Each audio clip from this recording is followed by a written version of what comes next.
बिस्मिल्लाहिर्रहमानिर्रहीम अस्सलामुअलैकुम। Good as new विजारिश में वेलकम।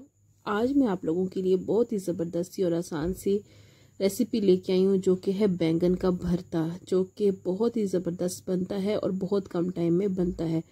चलते हैं जी अपनी रेसिपी की तरफ। आप सबसे पहले ले लिया है हमने एक बैंगन और उसको हमने जला लेना है चूल्हे पे, उसकी स्किन उतार लेनी है। जब बैंगन जल जाएगा तो उसको हमने ठंडे पानी में डाल देना है ताकि थोड़ा वो ठंडा हो जाए और इसका छिलका आसानी से उतर जाए। अब जी छिलका उतार के बैंगन को मैंने साइड पे कर लिया है और इसको बहुत अच्छे तरीके से फोक की मदद से मैश कर लिया है।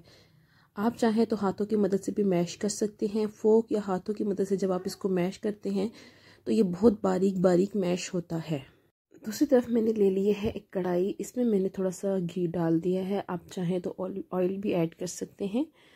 मैंने थोड़ा सा इसमें घी ऐड किया है। जब घी मेल्ट हो जाएगा तो इसमें हाफ़ टेबल स्पून लहसुन का पेस्ट और हाफ़ टेबल स्पून धनिया पाउडर, ये दोनों चीज़ें आपने घी में डाल के या ऑयल में डाल के फ्राई करनी है। अच्छा, घी में जब आप बनाते हैं तो इसका एक बहुत ही मज़े का फ्लेवर आता है, जबकि ऑयल में वैसा फ्लेवर नहीं होता। अब मैंने बीच में मिर्चें डाल दी हैं। आप चाहें तो हरी मिर्चें भी डाल सकते हैं और मैंने इसमें रेड डाली हैं ताकि बहुत प्यारी सी एक लुक दें बैंगनों में।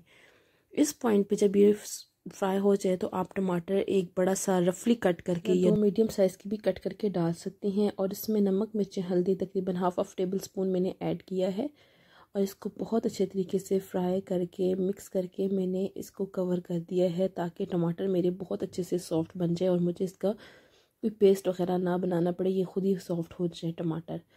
अच्छा, इसमें प्याज वगैरह ऐड नहीं किए जाते, आप चाहें तो ऐड कर सकते हैं। प्याज का एक डिफरेंट सा और मीठा सा फ्लेवर आता है भरते में, जो बहुत से लोगों को पसंद नहीं होता। अब जी मैंने इसमें कसूरी मेथी ऐड कर दी है। थोड़ी सी कसूरी मेथी भी बहुत मज़े का एक टेस्ट देती है इस भरते में। और देखिए टमाटर बहुत अच्छे तरीके से सॉफ्ट हो चुके हैं और कोई भी टमाटर, किसी भी टमाटर में गुठली वगैरह बाकी नहीं है। सब टमाटर का सॉफ्ट होने में ही बहुत अच्छे तरीके से पेस्ट बन गया है। हमें भरते में यही एक चीज़ चाहिए, हर चीज़ बिल्कुल मैश हुई हुई चाहिए। टमाटर भी मैश हो चुका है और अब ये भरता मैंने बहुत अच्छे तरीके से जो मैश करके रखा था वो मैंने इसमें डाल के बहुत अच्छे तरीके से ऊपर नीचे करके इसको मैं मिक्स कर रही हूँ। और जब ये भरता अपना ऑयल छोड़ देगा, घी साइडों से निकलना शुरू हो जाएगा, तो भरता मेरा रेडी हो जाएगा। आप इसको रोटी के साथ, नान के साथ, किसी भी चपाती वगैरह के साथ सर्व कर सकते हैं। हाँ, ये भरता तंदूर की रोटी के साथ बहुत अच्छा लगता है।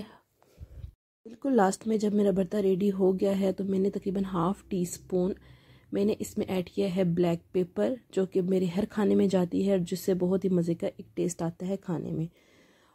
फाइनल पे आप अपने भरते को प्याज के साथ, सब्ज़ मिर्चों के साथ, हरे धनिया के साथ सर्व कर सकते हैं। उम्मीद है वीडियो आपको पसंद आई होगी। Thanks for watching.